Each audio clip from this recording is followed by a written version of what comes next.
بين الحقيقة والسراب نلقى الأحبة والصحاب، أحفاد عثمان هنا بالشوق بالشوق بالشوق نفتح كل باب. تلك السواعد باللقاء يحلو بها وعد اللقاء، وعلى المحبة والنقاء نرقى بأحلام الشباب، وعلى المحبة والنقاء. الحمد لله العزيز الغفار، هازم الأحزاب ومجري السحاب. الحمد لله الذي هدانا لهذا وما كنا لنهتدي لولا أن هدانا الله. أشهد أن لا إله إلا الله وحده لا شريك له، وأشهد أن سيدنا ونبينا محمدا عبده ورسوله. اللهم صل وسلم وبارك على عبدك ورسولك محمد وعلى آله وصحبه ومن سار على نهجه واهتدى بهديه واستنى بسنته إلى يوم الدين. أما بعد. Yang dihormati pengurusi majlis dan juga al-fadhil tuan-tuan imam masjid, pengurusi dan yang terkuasa masjid, muslimin dan muslimat, Assalamualaikum warahmatullahi wabarakatuh. Alhamdulillah, kita bersyukur kepada Allah Azza wa Jalla kerana pada malam ini dapat kita bersama dalam majlis tazkirah kita, iaitulah yang tertunda buat seketika kerana dilanda banjir yang besar pada akhir tahun 2014 baru ni. Jadi alhamdulillah, walau apa yang terjadi kepada kita sebagai seorang hamba Allah yang bernaung di bawah syariat Allah Azza wa Jalla, yang duduk di atas bumi Tuhan, kita hanya akur dan terima di atas apa yang ditetapkan oleh Allah Azza wa Jalla kepada kita, kerana itulah tahap ataupun kita nak tengok bagaimana kedudukan seorang itu di sisi Allah Azza wa Jalla. Alhamdulillah, majlis ilmu yang diberi peluang oleh Allah Ta'ala kepada kita berada di dalamnya adalah merupakan suatu anugerah, lebih-lebih lagi di zaman kita hari ini dipanggil zaman ghurbatul Islam. Islam ada di terpinggir daripada arus perdana masyarakat.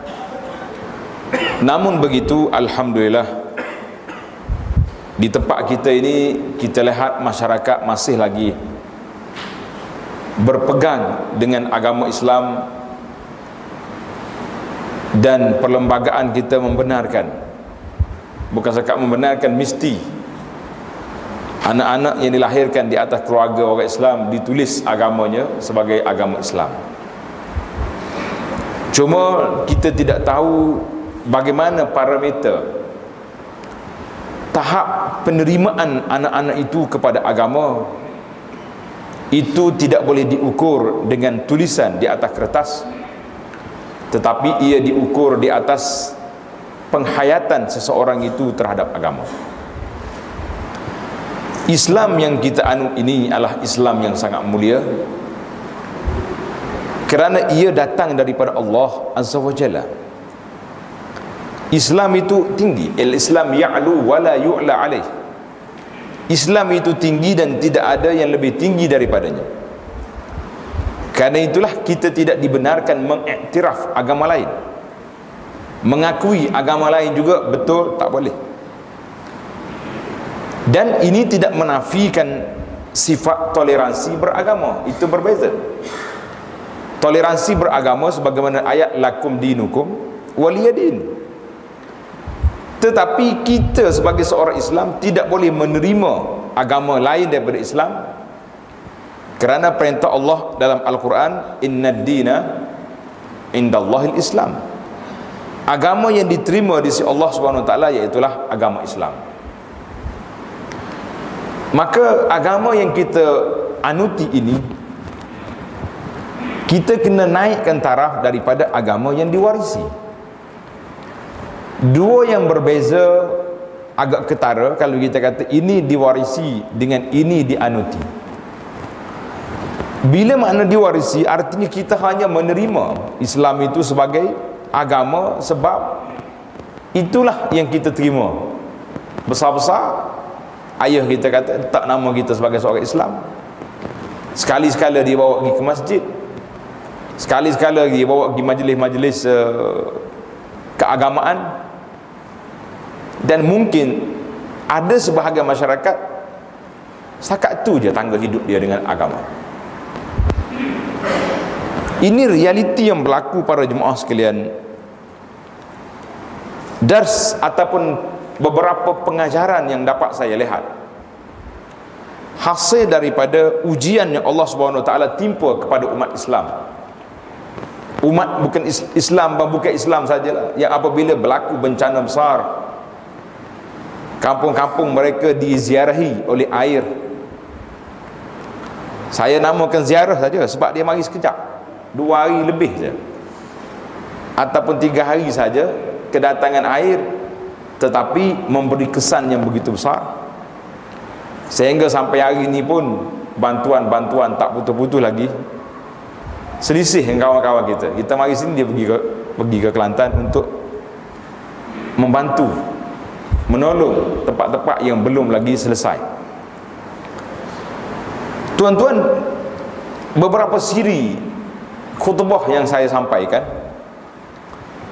iaitulah tajuk dia pengajaran dan muhasabah selepas banjir 2014. Orang yang pergi ramai,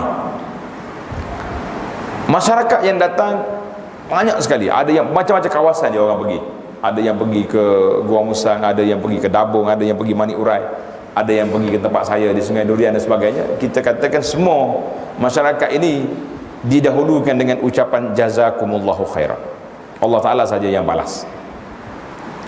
Tetapi tuan-tuan yang pergi, nampak ke tidak di mana ke asar kesan musibah yang menimpa itu di dalam jiwa orang yang ditimpa musibah.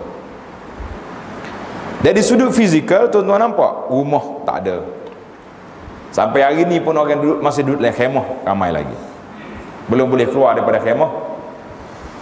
Satu benda yang saya rasa tidak kena pada tempatnya apabila pihak ramalan cuaca beritahu pula akan banjir besar lagi, sehingga sebahagian daripada orang duduk dalam khemah tu tak mau keluar dah. Dia terpakai duduk dalam khemah ni lah. Jadi kalau mari banjir pula pun hanyut khemah je, dia boleh lari, tak payah buat rumah. Ini dipanggil takhtim maknawiyat, menjatuhkan semangat ataupun perasaan orang yang memang telah lumpuh pada waktu itu sebahagiannya. Kalau mereka tidak gilak balik al-imanu bil qada'i wal qadar, maka pada ketika itu mereka akan duduk dalam keadaan lemah dan kecewa. Muslimin dan muslimat para jemaah sekalian, itulah setiap benda yang berlaku, musibah yang menimpa, kita kena balik kepada apakah kesan perubahan yang berlaku, apakah hasil daripada ujian yang Allah telah hantar mari. Adakah dia memberi impak kepada kehidupan beragama kita ataupun tidak ada apa-apa perubahan, tidak ketara masyarakat itu kembali kepada Allah Azza wa Jalla. Maka inilah yang menjadi pokok persoalan masyarakat supaya kita lihat di sana. Mungkin di antara tajuk yang dicadangkan supaya kita bincang, mengapa umat yang mulia ini, umatul Islam, umat yang menjadi kebanggaan kepada Nabi sallallahu alaihi wasallam, sehingga Nabi sallallahu alaihi wasallam beri duduk dengan para sahabat. Nabi sallallahu alaihi wasallam mengatakan, kamu semua penghuni 1/4 rubuk ahli jannah, 1/4 daripada syurga. Sahabat-sahabat bila dengar kita ni 1/4 ahli syurga, semuanya bertakbir, Allahu Akbar. gembira dengan angka yang begitu besar. Tiba-tiba Nabi tukar. La, dia kata sulus ahli jannah, 1/3 kamu, bukan 1/4. Lagi kuat dia bertekbir, makna lagi tinggi darjat. Yang akhir sekali Nabi kata, kamu ni nisf ahli jannah, setengah daripada penduduk syurga di kalangan umat yang mulia ini. Hadis ini panjang. Bila Nabi SAW sebut tentang hadis ba'tsun nar, iaitulah Allah Subhanahu Wa Taala firman kepada Nabi Adam alaihissalam, keluarkan daripada zuriat kamu orang yang akan pergi ke neraka. Ba'tsun nar dipanggil. Berapa bilangan? Daripada 1000 orang, 999 ke neraka. Wal'iyazbillah. Ketika itulah para sahabat terkejut. Ada yang berubah muka dia. Kalau 999, siapa yang selamat? Maka Nabi SAW beritahu kepada kita, Ya'juj wa Ma'juj berapa bilangan dia, yang kita duk baca dalam Quran, dalam surah Al-Kahfi. Baca tak kita surah Al-Kahfi? Baca. Ya'juj wa Ma'juj tu cerita makhluk Allah SWT yang begitu dahsyat. Nabi kata, bilangan kamu nak banding dengan umat lain sepertilah satu orang rambut yang putih duduk di atas belakang lembu yang hitam. Sikit ya. Ataupun sebaliknya, rambut hitam di atas lembu yang putih. Maka keluarlah hadis tadi, Nabi mengatakan, aku mengharap kamu ni 1/4, 1/3, dan akhirnya Nabi mengatakan nisfu ahli jannah, setengah daripada penduduk syurga di kalangan umat ini. Kita mengatakan alhamdulillah. Ini khabar gembira kepada kita, tetapi apakah kita termasuk di kalangan nisf? Apakah kita layak duduk di kalangan calon yang akan dicalonkan untuk masuk dari sebahagian ahli syurga itu? Maka Nabi SAW berbangga dengan umat ini. Tiba-tiba bila kita lihat di akhir zaman, mengapa umat dalam keadaan lemah, dalam keadaan nampak tidak bermaya, macamlah kita ni makhluk yang terbiar kita.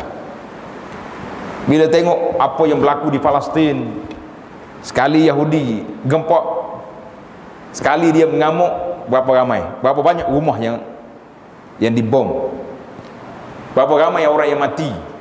Kita hanya mampu berdoa kepada Allah Azza wa Jalla, sekali-sekala buka tabung, hantar bantuan, ubat-ubatan dan sebagainya, buat binaan rumah. Lepas buat tahun ni 2-3 tahun dia bom balik. Itu dah jadi satu benda. Kalau kita lihat, seolah-olah umat ini memang tidak ada harapan untuk pulih. Tapi tuan-tuan kena tengok, di mana kekuatan kita? Kekuatan kita duduk di mana? Allah Subhanahu Wa Taala sebut dalam Al-Quran, dalam surah Al-Imran ayat 139, wala tahinu wala tahzanu wa antumul a'launa in kuntum mu'minin. Allah beritahu kepada, ingatan pada kita, wala tahinu wala tahzan. Kamu jangan, umat Islam jangan rasa hina, jangan rasa duka cita. Wa antumul a'laun, kamu yang tertinggi, tapi dengan syarat, in kuntum mu'minin. Itu dia panggil syarat, kalau kamu benar-benar beriman kepada Allah Azza wa Jalla. Kita ni tak beriman. Kalau tak beriman, tak duduk sini kita, di tempat lain kita duduk. Wal'iyazbillah. Tetapi tahap keimanan, duduk di tangga yang keberapa dia punya tahap keimanan, keyakinan, kepercayaan kita kepada Allah Azza wa Jalla. Perkara ini menjadi perbahasan yang dibahas oleh ulama-ulama hati. Dia panggil ashabul qulub. Ulama-ulama yang bincang tajuk hati. Di sinilah mereka nak lihat di dalam ilmu tazkiyatun nafsi, ataupun disebut dalam bahasa mudah kitanya ilmu tasawuf, yang nak ajar kepada kita tentang bagaimana pembersihan jiwa seorang itu supaya kita benar-benar mukmin mukhlis yang beriman kepada Allah Azza wa Jalla. Saya teringat satu peristiwa peperangan di zaman sahabat Nabi, iaitu apabila sahabat naik bahtera di lautan untuk pergi berperang. Seorang sahabat yang hebat, iaitulah Salman Al-Farisi radhiyallahu anhu. Dia telah berkata kepada Sa'ad bin Abi Waqqas, panglima pada ketika itu, Bila dia lihat sahabat-sahabat Nabi boleh naik bahtera di lautan, Salman kata, inna haula'i sadiqun ma Allah. Mereka orang yang benar dengan Allah Azza wa Jalla. Mana mereka datang berperang bukan kerana nak apa-apa, mereka datang kerana nak menegakkan, nak menyebarkan agama Allah Azza wa Jalla. Walizalika ayyadahum wa sakhkhara lahumul bahra, karena itulah Allah Subhanahu wa taala telah beri pertolongan pada mereka dan mempermudahkan segala urusan perjalanannya dengan naik lautnya sebagainya. Allahu akbar wa akhsha. Ini kata-kata Salman ni memang memberi satu motivasi kepada kita. Salman kata, wa akhsha an ya'ti yaumun, aku bimbang akan datang suatu hari, yatakhalla fihimul muslimuna anit ta'ah, orang-orang Islam cuai daripada melakukan ketaatan kepada Allah Azza wa Jalla, maka Allah Subhanahu wa taala tidak lagi memberi pertolongan kepada mereka. Ini isu yang sama, satu keluhan yang dibuat oleh sahabat di saat mereka lihat kejayaan. Bila dia tengok kejayaan, maka dia takut ketika itu. Seorang lagi sahabat bernama Abu Darda Uwaimir radhiyallahu anhu. Abu Darda ni seorang sahabat, ketika pergi buka negara Cyprus, negara dah buka, tiba-tiba orang tengok Abu Darda menangis. Ini yang pelik. Sahabat-sahabat dia mari tanya, ya Abu Darda, atabki fi yaumin nasarallahu dinah, Tuan menangis pada hari yang Allah beri kemenangan kepada agamanya. Patut hari ni kita gembira, kita orang panggil berpesta ke apa dia, benda munasabah dengan dia, tanda syukur. Abu Darda menangis. Kata di Abu Darda radhiyallahu anhu, abki ala haula'il qaum, saudara, aku menangis mengenangi puak-puak yang kafir ni. Apabila mereka derhaka kepada Allah Azza wa Jalla, fasallatna alaihim, kita telah menguasai mereka. Bila dia derhaka, kita dapat menguasai mereka. Wa akhsha an ya'ti yaumun, aku bimbang akan datang suatu hari kita pula menderhakai Allah, Allah Ta'ala akan hantar orang lain menguasai kita. Ini tangisan Abu Darda, memang menjadi satu tangisan kepada kita hari ini. Bila kita tengok sababul da'fi, sebab kelemahan kita duduk di mana hari ini para jemaah sekalian, sedangkan kita sudah cukup alat dan cukup bahan-bahan yang diberi oleh Allah Azza wa Jalla. Apa tak ada tempat kita? Makanan ada, nak buat bangunan, batu banyak, besi ada, minyak banyak. Itu tempat kita. Kalau pergi negara-negara Arab, negara Teluk yang minyak yang memang menjadi lubuk minyak di negara mereka, apa jadi? Tetapi kita menjadi manusia yang dipak turuk di belakang orang bukan Islam, mereka duduk di hadapan. Inilah yang disebut dengan nama muhasabatun nafs. Muhasabah yang kita kena buat, kita nak lihat di sini apakah sebab, kesan daripada mana. Kalau tuan-tuan baca dalam sejarah tamadun Islam di Andalus, di Spanyol, kita lihat pada waktu itu orang-orang Spanyol yang bukan Islam menamakan anak mereka dengan nama orang Islam. Dinamakan anak dia dengan nama orang Islam. Macam kita hari ni lah juga, duk nama anak kita dengan nama orang barat. Nama tu nama ni pelik-pelik panggil nama, tak tahu apa. Kalau mati ustaz nak baca nama pun kekok. Waktu nak akad nikah tu email berlatih dulu nama apa dia ni. Dah campur nama orang putih dengan Melayu. Jadi di saat kita kegemilangan Islam, orang putih mari buh nama, pakai jubah macam orang Arab. Sehingga peringkat dalam buku sejarah mengatakan ketika jatuhnya Spanyol, maka ada di kalangan orang Spanyol yang dibunuh oleh puak-puak Kristian. Kononnya puak-puak ni telah murtad kerana berpakaian seperti orang Arab. Marah dia, tak asal. Kita lah ni terbalik. Kita pula ikut pakaian mereka, mereka tak ikut kita. Bahkan segala makanan yang kita nak makan pun terpaksa kena ikut hak dia makan. Disebut dengan nama zaman sekarang ni zaman globalisasi. Ingat tak zaman globalisasi? Kau tak ingat ada tarikh dia? Lama tak sebut. Ingat lagi? Apa dia tarikh globalisasi? Siapa kata nak dengar? Dunia tanpa sempadan. Lagi? Memanglah dunia nak sempadan ikut mana tak? Langit terbuka. Itu biasa tarikh. Tapi tarikh yang lebih tepat, tuan-tuan tanda tarikh ni.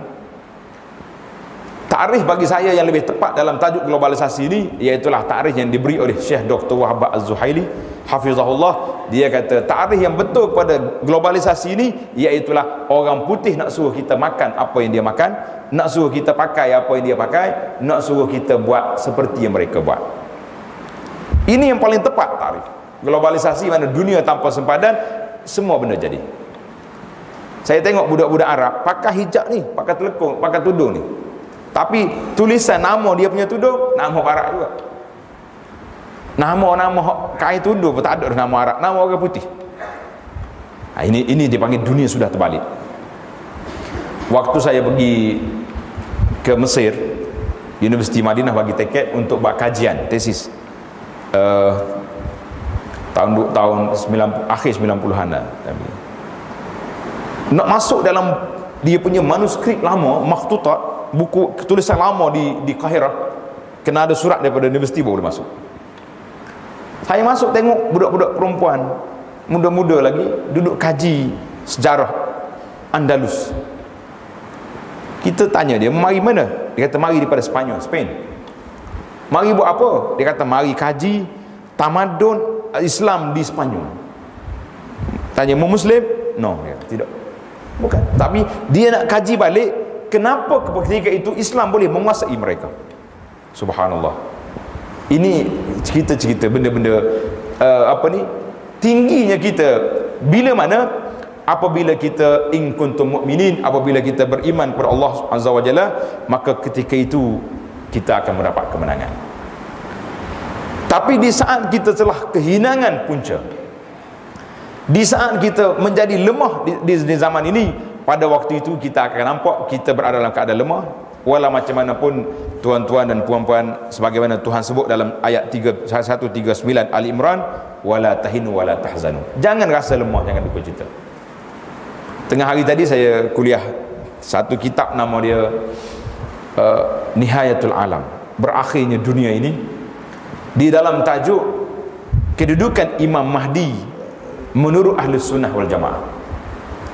Imam Mahdi ni hadisnya banyak, tetapi adakah di saat kita ditekan oleh orang kafir hari ini, di saat kita ditindas oleh mereka, tak nak bangun tak boleh dah ni, apakah kalau kita berdiam diri lah ke mana? Bolehkah kita kata tak payah buat kerja apa dah kita ni, kita pakai duduk diam, zikir dalam masjid, pergi kerja, zikir balik, duduk dengan keluarga, anak bini, tak payah dakwah, tak payah apa, kita tunggu Imam Mahdi keluar. Ini kefahaman yang dianuti oleh puak-puak Rafidah, puak-puak Syiah, apabila mereka menunggu Muhammad ibn al-Hasan al-Askari, imam mereka yang ke-12, yang dikira sebagai Al-Mahdi al-Muntazar. Tapi bagi Ahlus Sunnah tak. Sebut dalam hadis Nabi kata apa? Kalau sekiranya kamu tahu esok kiamat, kita tahu esok kiamat, di tangan kita ada pokok, tanam dulu hari ni. Jangan kata nak kiamat esok campur, tak payah tanam. Tak. Maknanya usaha tu mesti diteruskan, usaha mesti kita kena buat. Kalau tidak, kepincangan akan berlaku dan kita tidak akan dapat lebih daripada apa yang kita buat. Habis nak buat apa kita hari ni? Tuan-tuan kena ingat, ada orang kecewa datang, dia kata, Ustaz, saya rasa kecewa. Kata, apa yang kecewa awak ni? Saya berdoa lama dah, doa Ustaz pagi pun saya baca, buku perisai Muslim kita tu, dia baca. Doa ustaz lain pun baca, hak syekh tu syekh ni baca belaka dah.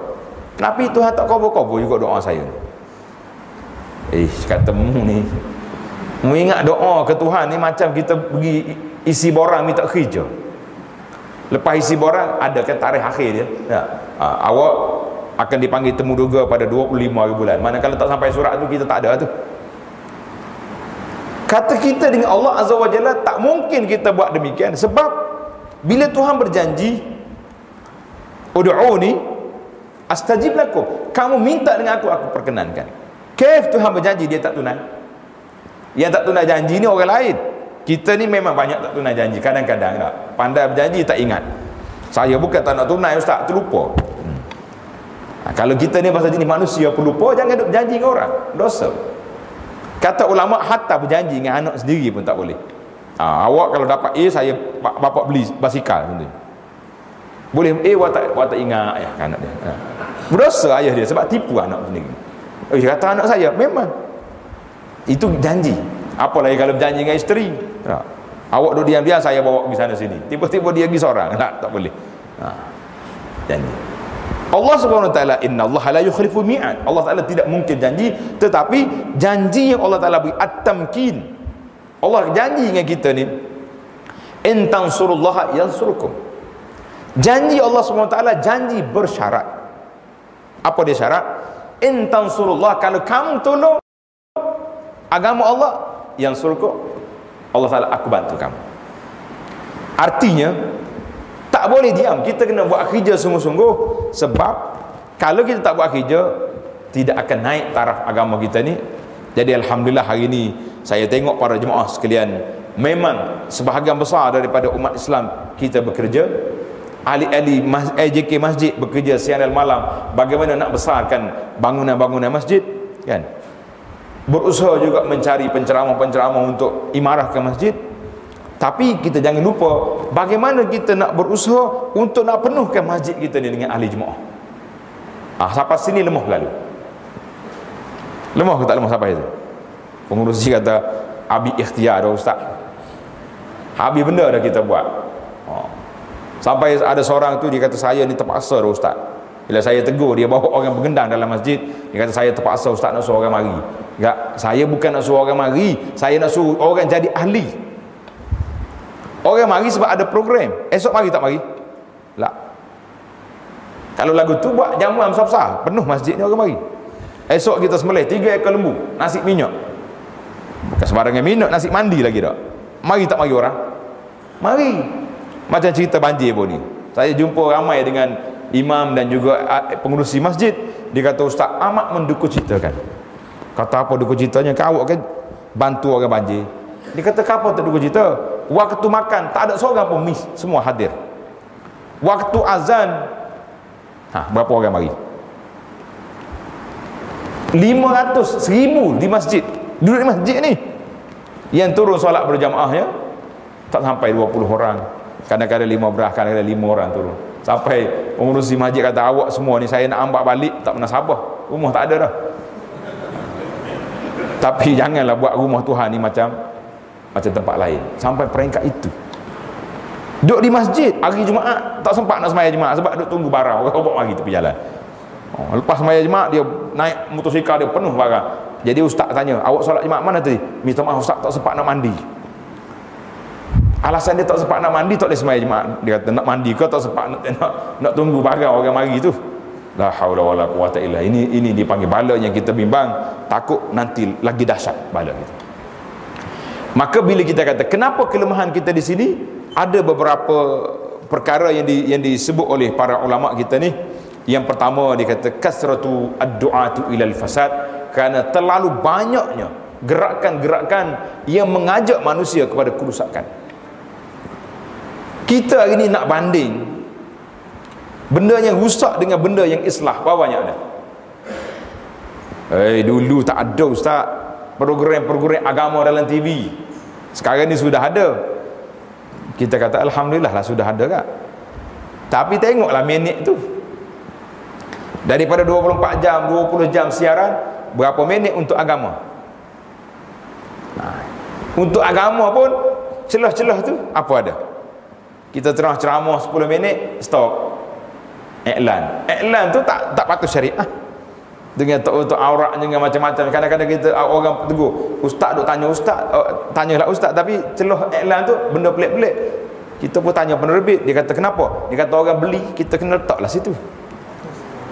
Ini dia panggil kasratu doa, pertemuan di antara doa ilal jannah wa doatu ilan nar. Penyeru kepada syurga dengan penyeru kepada neraka, mana ramai? Mana banyak? Ini berat gitu. Waktu Allah SWT ciptakan syurga, Dia suruh malaikat pergi tengok. Malaikat pergi tengok syurga. Malaikat pergi tengok, Masya Allah, Ya Rabbi, aku rasa tak ada siapa pun tak masuk syurga. Semua masuk, cantik. Sehingga Nabi kita sifatkan syurga itu mala ainun ra'at wala uzunun sami'at. Tak pernah mata tengok, tak pernah telinga dengar, tak pernah terfikir di hati. Kalau siapa duk khayal syurga tu macam rumah kat Putrajaya tu, jauh lagi lah tu. Jauh lagi. Sebab Nabi kata wala khatar, tak pernah terfikir oleh hati. Sebab itulah para ulama kita larang daripada kita i'tidak, melampau dalam doa kita. Bila kita berdoa jangan duduk angkat apa ni, macam pergi jumpa kontraktor. Kita kontraktor nak rumah kan, nak apa bilik? 10 bilik. Warna hijau ada, merah ada, kelabu ada, apa dia punya material dia, sini marmar, sini mozaik kan. Itu kita dengan kontrak. Tapi dengan Tuhan jangan buat lagu tu. Jangan boleh kata, ya Allah aku nak syurga 200 bilik 15 tingkat contohnya, semua ada lift. Oi, dia kata ni, itu dia panggil melampau dalam doa. Itu tidak fit doa. Jangan. Itu tidak dibenarkan sama sekali. Jadi kita doa, ya Allah aku nak syurga. Masuk dalam syurga. Nabi kata syurga yang dijanjikan oleh Allah Azza wa Jalla itu a'datul ibadi as-salihin ma la ainun ra'at wa la uzunun sami'at wa la khatara ala qalbi bashar. Tak pernah terfikir. Bila Allah Taala buat neraka, mereka pergi tengok pula, dia kata ya Rabbi arju, aku harap tak ada siapa masuk neraka. Dahsyat dia punya ni. Kemudian huffatil jannatu bil makarih, dilingkungi surga itu dengan benda-benda yang tidak disukai oleh nafsu, dan dilingkungi neraka dengan segala benda yang disukai oleh syahwat. Malaikat mari tengok pula, dia kata ya Rabbi aku bimbang, takut tak ada orang boleh lepas masuk syurga, dan aku bimbang takut tak ada orang yang boleh selamat daripada neraka sebab godaan-godaan yang terlalu dahsyat. Ada godaan inilah yang kita bimbang hari ini. Karena itulah bagi saya lah, di akhir zaman ini, kita hidup ni panggil zaman mutakhir ini, kalau orang boleh pergi masjid, boleh iltizam solatul jamaah, keluarga dia pula boleh tutup aurat, bagi kita tu tinggi dah taraf. Nak banding orang lain, Masya Allah tabarakallah, satu-satu taman perumahan ahli qaryah kita ni, kalau tanya imam berapa ribu ahli qaryah, ada yang 5,000, ada yang 6,000, ada yang 3,000. Jadi kalau mari 10% daripada 3,000 jadi berapa? 300 orang solat jemaah. Makmur tak makmur masjid kita? Makmur, semangat dah. Ini tidak, kadang-kadang saya pergi satu tempat 1% tak sampai. Tak sampai. Berapa keluarga di sini? 800. Solat subuh 5 orang. 5 orang daripada 800, maknanya tak sampai 1%. Kef kita kata kita kuat. Udah tulis dalam Facebook ni, kalau sekiranya solat subuh seperti solat Jumaat, Yahudi takut. Kita pun tanya orang Saibar tu, awak pergi ke tak? Tak juga. Kita ni duduk main agama, duduk main ikut ujung jari, tidak turun dalam amalan kita. Maka kata di para ulama, di antara punca kita ini bertembungan di antara nafsu dengan akal, pertemuan dengan antara nafsu dengan iman ini, kerana terlalu banyaknya penyeru-penyeru ke arah maksiat dan kemungkaran, itu cukup berat. Yang kedua, kasratul fitan wal mughriyat, terlalu banyak fitnah dan godaan-godaan yang lain. Yang tadi orang aja, ini godaan sendiri, taklah kata apa. Mughriyat terlalu banyak dalam kehidupan kita. Nak tengok siapa? Tengok orang sebelah tukar kereta baru, dia ni setara dengan aku ni, 44 belaka ni. Tidak istilah buat kita ni gitulah ni. Saya pun tak apa nak erti dah, 44 lah, 45 ada. Apa ni, nama-nama gaji je lah istilah dia orang tu. Takkan saya tak boleh tukar? Itu mula. Bila mari tukar, mari pula ejen-ejen pula mari, barang saya ni boleh ambil tuan, berhutang. Ni ada setengah ni syarikat perbankan, saya tegur berapa kali dah. Duk kempen orang pergi umrah, pembiayaan untuk pergi umrah dengan berhutang. Kata bila Tuhan bagi syariat ini nak pergi haji kena berhutang? Tak ada. Allah kata walillahi ala nasi hijjul baiti man istata'a, bagi orang yang mampu. Tapi kita suruh orang berhutang sebab apa? Nak suruh masuk dalam perangkap hutang kita yang menyebabkan manusia ini, kedudukan ramai manusia atas dunia ini kebanyakannya termasuk di kalangan orang, kalau bahasa Kelantan mudah dipanggil orang hutan. Hutan ni Kelantan dia dua kiraat. Hutang pun jadi, hutan belantara pun jadi juga. Jadi kita ni orang hutan lah kita ni. Ini masalah. Jadi kasratul mughriyat wal fitan ini terlalu banyak sehingga budak-budak kecil hari ni pun tahu belaka dah benda-benda. Nak kata apa? Tak reti bercakap lagi. Berjalan pun rebah bangun dah. Tapi pandai dah main telefon mak. Duk pecek ni tengok segala benda. Allahu akbar. Ini dipanggil terlalu banyak benda-benda. Yang ketiga, punca kita lara, leka dan lalai ini dipanggil apa? Infitahud dunya ala aghlabin nas. Hari ini boleh katakan di antara tanda kiamat ini, dunia telah mula terbuka pada manusia. Senang nak dapat duit bagi setengah orang lah, hak susah-susah juga. Tapi boleh katakan, pergilah dalam kampung mana pun, banyak orang-orang yang senang. Rumah-rumah sudah besar. Kalau tanya sebuah-sebuah rumah di Kuala Lumpur ni berapa? Setengah juta harga dah. Sejuta dulu, setengah juta ni orang tak mikir dah. Kalau juta rupiah adalah dah. Tapi sekarang ni biasa. Orang biasa, rumah besar kereta beratus-ratus ribu harga. Tapi itu dia panggil infitahud dunia. Pernah satu pagi Nabi SAW lepas solat subuh, Nabi tengok ramai orang solat. Ini zaman Nabi ni. Nabi kata la'allakum tasma'un, boleh mungkin kamu dah dengar dah apa ni, barang-barang baru sampai daripada Bahrain. Mana barang harta rampasan, harta dan kerajaan Baitul Mal sampai daripada Bahrain banyak. Jadi sahabat-sahabat kata betul dengar.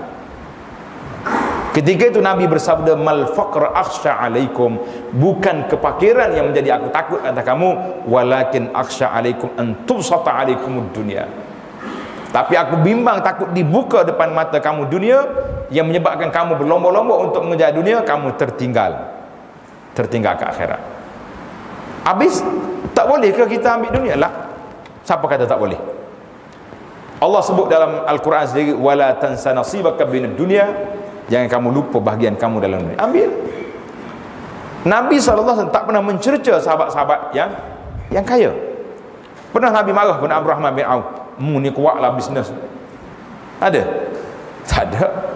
Pernah Nabi tegur menantu dia, Sayyidina Osman, dua anak perempuan dikahwinkan dengan Osman? Tak ada. Bahkan waktu peperangan Tabuk, di saat orang menangis, tak ada kenderaan nak pergi perang Tabuk, sahabat-sahabat mari jumpa Rasulullah sallallahu alaihi wasallam, ya Rasulullah, macam mana nak pergi, tak ada kenderaan, bekalan tak ada. Nabi berkata, la ajidu ma hamilukum alaih, aku tak ada benda nak bawa kamu. Sahabat-sahabat ni keluar dalam keadaan menangis sebab tak boleh pergi perang. Kita kalau tak boleh pergi lagi selamat ada muja. Dan sebaik kalau tidak letih juga kan. Sahabat menangis kerana tak boleh pergi perang. Ketika itu Sayyidina Osman radhiyallahu anhu bangun. Osman mengatakan, unta dagangan punya saya, dengan untanya, dengan barang-barangnya, dengan pelana unta, fi sabilillah. Nabi bangun berkhutbah, ma darra Osman ma fa'ala ba'da al-yawm. Nabi mengatakan tidak memberi mudarat pada Osman apa dia buat pada hari ini. Nabi tak cerita Osman buatlah bisnes, Osman ni banyak masalah lah. Kalau semua tak ada orang bisnes, siapa nak bagi zakat? Bila tak ada zakat, macam mana orang fuqara masakin, bagaimana fi sabilillah, macam mana kita nak kumpulkan dana untuk bergerak? Tidak boleh. Tapi yang jadi kesalahannya, apabila kita terlalu mengejar, Nabi kata fatanafasuha kama tatanafasuha, kamu berlomba-lomba mengejar sehingga terlupa kepada akhirat, sehingga terlupa halal dengan haram, sehingga terlupa kepada syariat, maka ketika itu kita akan binasa.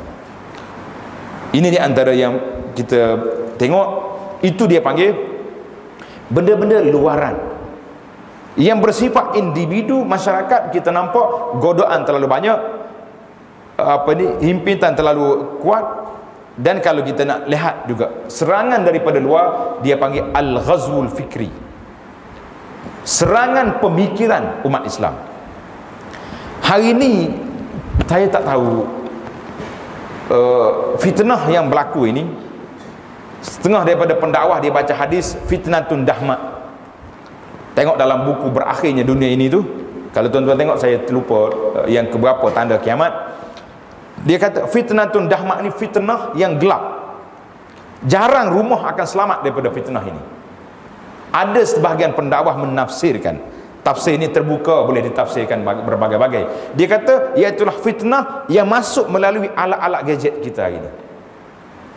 Jarang orang lepas dengan internet ni. Lepas tak lepas? Saya nak cari search Abu Anas kuliah kitab kan. Tapi sebelum jumpa Abu Anas tu, jumpa tak jumpa makcik-makcik kat tepi jalan tu? Elan banyak tu. Jumpa tak? Mula-mula astagfirullah dulu, tengok. Astagfirullahalazim. Lama-lama lekat juga situ dah. Mughriyat. Halangan-halangan tu masuk. Al-ghazwul fikri, dia nak serang kita. Bila orang barat sudah serang tentera, ketenteraan, dia tahu dia gagal tentera. Bila terserang mengalami tenteraan, berapa negeri mereka tewas? Berapa negeri kita tewas? Bila Rusia serang Afghanistan, waktu tu saya masih lagi remaja pada ketika itu, tapi kita ikut perkembangan. Kalah Rusia, jatuh Soviet dengan Afghanistan. Jangan apa-apa.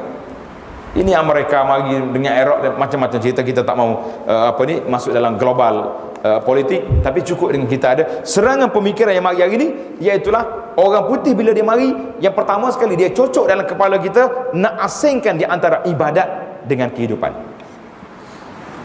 Maka orang putih dia mari, dia kata kerja ibadat ni kita serah kepada Tuanku Sultan, jaga agama. Jadi Sultan pun jaga agama, alhamdulillah lah ada orang jaga kan.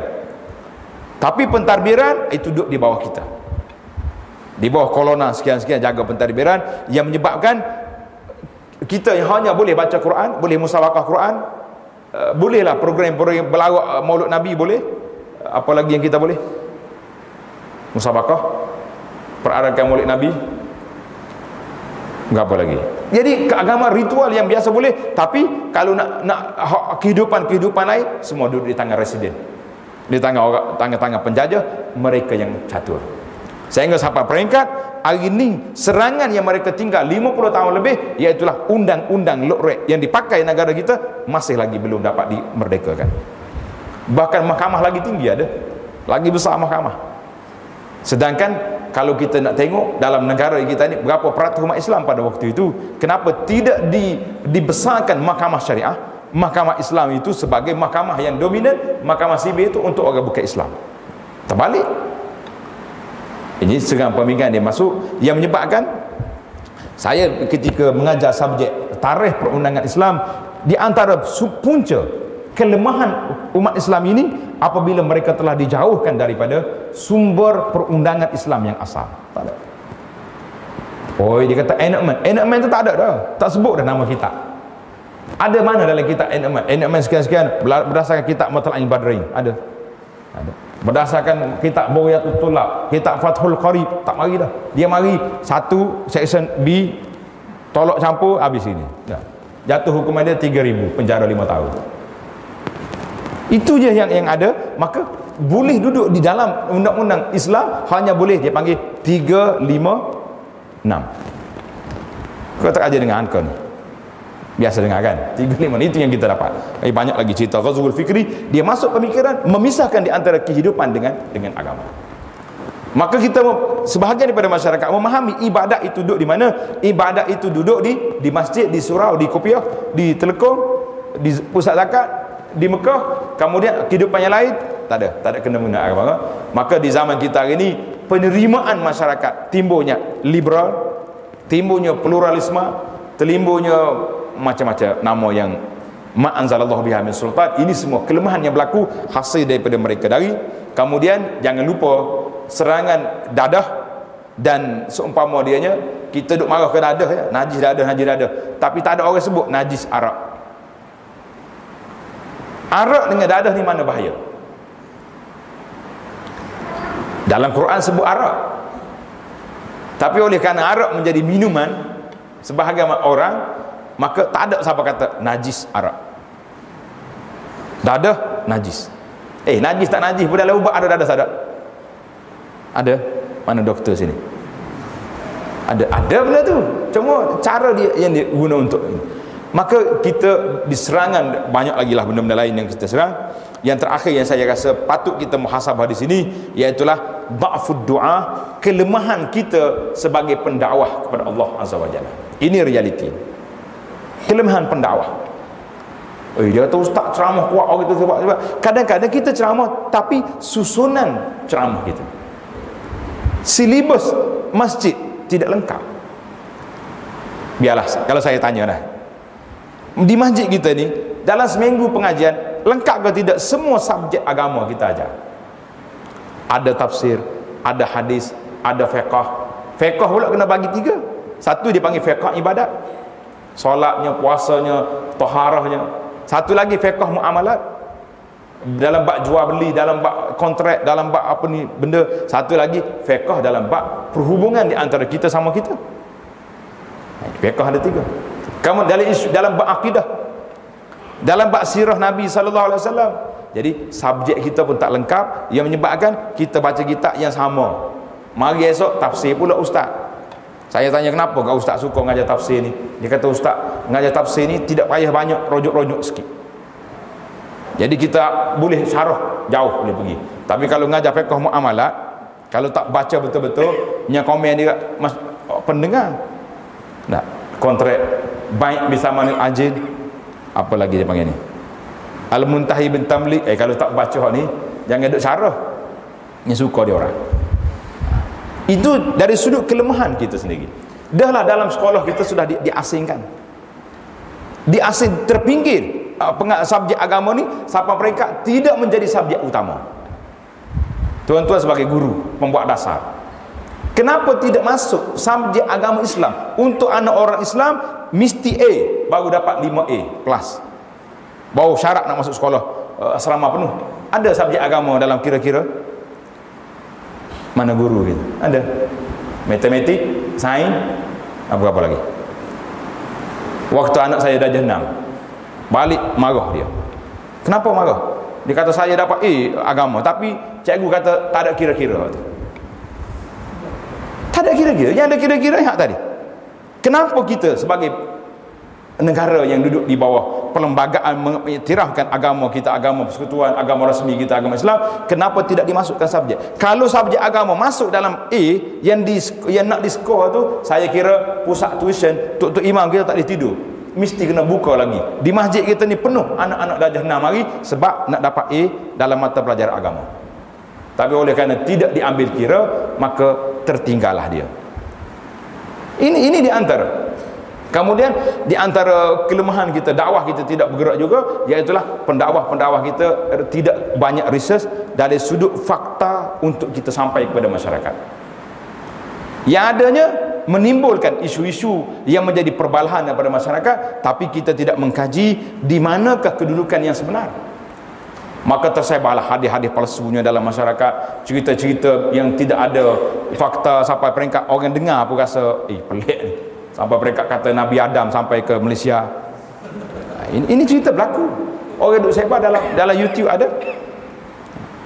Allahu Akbar. Jadi para jemaah sekalian, bila kita tahu kelemahan-kelemahan begini, kita tidak boleh berakhir dengan begitu saja, kerana ulama mengatakan likulli da'in dawa, bagi setiap penyakit ada ubat. Jadi ubat yang saya boleh gariskan di sini para jemaah sekalian secara ringkasnya, yang pertama sekali mesti kita kembali kepada agama ini. Semua orang dakwah kembali kepada Quran dengan hadis, betul lah. Tapi bagaimana nak memahami Quran dengan hadis? Saya rasa terpukul, syekh besar mari daripada Arab, Syria. Dia tanya, sini mazhab apa? Kata mazhab Ahlus Sunnah wal Jamaah. Oh, bagus, alhamdulillah dia kata. Saya pun mengharap itulah. Tapi pengajian sunnah di tempat kamu ni ada ke tidak? Saya kata ada. Baik. Biasa masyarakat dia belajar hadis apa? Kata kebanyakan masjid hadis 40 ada. Ada hadis 40? Ada. Riyadhus Salihin ada, tapi bila nak khatam Riyadhus Salihin? Maka dia kata sepatutnya menjadi agenda bacaan kita, masyarakat ni mesti paling tidak dalam seumur hidup dia mesti khatam sekali hadis Riyadhus Salihin Imam Nawawi, dan dia mesti kalau tidak hafal pun semi hafal hadis-hadis 40, boleh tahu. Nak hafal matan payah kan, tapi kita tahu hadis yang pertama innamal a'malu binniyat, hadis sekian-sekian kita boleh tahu. Kemudian pelajaran 6 kitab asas dalam hadis Bukhari, Muslim, Tirmizi, Abu Daud, Ibnu Majah, Nasa'i ini mesti menjadi silibus yang diajar kepada pemuda-pemuda kita melalui di surau kita, di kelas kita, barulah dipanggil ini ahlus sunnah, makna orang yang berpegang dengan sunnah Nabi sallallahu alaihi wasallam. Saya kata kalau tuan nak macam ni, saya boleh kata inna lillahi wa inna ilaihi raji'un. Itu masalah kita. Sebab berapa orang yang ada hari ni? Mari pula satu fenomena baru. Bila nak mengajar, semua kena ada sanak belakang pula dah. Nak pakai serban pun kena sanak, hotu sanak. Kalau ustaz tak ada sanak, tak boleh mengajar. Jadi conquer pula dah. Monopoli pula, hak boleh mengajar, hak ada sanak. Tapi hak mari sanak, bagi habis kau orang kapur tak tahu apa. Jadi kita kena lihat para jemaah sekalian, dari sudut realiti kita, kadang-kadang kita berkeras apabila tidak ada fiqh dakwah, tidak ada, maka kita berkeras dalam tempat yang boleh berlembut, kita berlembut di tempat yang sepatutnya keras. Kadang-kadang saya tengok macam pelik bila orang bukan Islam mari ke masjid kita agak-agak. Kalau orang bukan Islam masuk dalam masjid, esok AJK berkumpul, basuh masjid ke tak? Kena basuh dah masjid kita, orang bukan Islam masuk. Sudah bising. Sedangkan zaman Nabi SAW, orang bukan Islam mari jumpa Nabi dalam masjid. Sumamah bin Usal diikat dalam masjid. Nabi tawar dia kepada masuk Islam. Sumamah lah, kalau kamu buat baik, Sumamah ni ada keluarga orang yang baik, apa ni, manusia yang mengenal budi. Tengok dia jawab mulut Nabi. Tapi kalau kamu buat tak baik, Sumamah ada keluarga, maknanya ada orang yang ambil tindakan. Kalau tengok dia cakap kasar, Nabi kata dia ni lah. Tapi Rasulullah ni rahmatal alamin, tidak mudah marah, tak ambil dendam dengan orang. Maka Nabi kita kata tak apa, biar, bagi dia makan. Esok tanya pula, tak mau. Cukup 3 hari, Nabi kata lepas Sumamah ni lepas daripada masjid, biar dia pergi. Dia pergi cari tempat mandi, dia mandi siap-siap, pakai pakaian yang cantik, mari jumpa cari Nabi SAW, mengisytihar dia masuk Islam. Nabi kata ajaib, waktu aku tawar mu Islam 2 hari lepas lagi mu tak mau. Tapi kenapa bila aku lepas baru mari? Dia kata aku tak mau masuk Islam kerana aku diikat, aku mau masuk Islam apabila aku membuat pilihan masuk Islam dengan pilihan. Hari ni kenapa angka orang masuk Islam, walaupun kita ada mekanisme yang begitu besar, peruntukan agama banyak, bebas berdakwah dalam TV, radio, khabar semua boleh. Nah, kalau orang bukan Islam bebas masuk dalam TV, iklan, bising satu Malaysia kita. Di mana urai puak ni Buddha ni Korea mari tolong basuh rumah, tolong buat kemah. Oh bising, ustaz tak komen apa-apa. Dia kata orang dah masuk dengan orang, kata dia bukan mari ajar Buddha, dia bawa kemah dengan penyapu untuk basuh rumah orang kita. Apa salahnya? Tak boleh terima, tak boleh terima. Apa ni, ada kelak Yahudi ni mari bagi air ke anak-anak, air mineral ni, air botol, bagi apa ni, buku tulis, menyapu. Cikgu-cikgu isytihar, air ni jangan minum sama sekali. Kata minum apa, logo halal ada. Dia kata takut air ni sudah dijampi oleh padri-padri, dia panggil holy water apa benda. Saya kata, anak saya balik, abah boleh minum tak? Cikgu kata tak boleh. Saya kata buka, baca bismillah, minum. Apa sampai mereka begitu sekali? Tapi waktu kita globalisasi, waktu kita pergi ke kedai-kedai orang putih tu, boleh pula makan hotdog. Kau tak makan apa kita hotdog?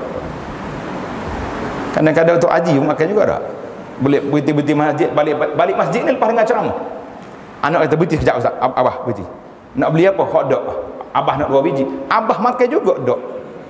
Wallahi azza amrun ajib. Patut orang Islam bila dengar perkataan ini semua bantah. Tapi saya tak dengar lagi orang bantah restoran yang jual hotdog kepada orang Islam. Ada bantahan? Mughaffal. Orang Arab kata mughaffal, makna leka kita, lalai kita, diulik, dibuai mimpi apabila nama-nama ini sudah masuk dalam kepala. Bila nak makan nama orang ni, nak makan ayam goreng, kena cari kepala orang tua. Itu di antara benda yang kita ada. Lemah sampai peringkat begini. Kenapa tak ada ayam goreng yang setara? Kita nak makan arah, kedai ayam goreng, ustaz sekian, ada gambar pakai serban dia, tak ada pakai. Maafi saja. Allahu Akbar. Kalau tuan-tuan, kalau kita nak cari kelemahan, memang kita sangat lemah. Masuk di dapur kita, nak masak nasi dengan minum air teh, agak-agak berapa plastik yang kita kena paksa kena buka yang tidak ada tanda bismillah.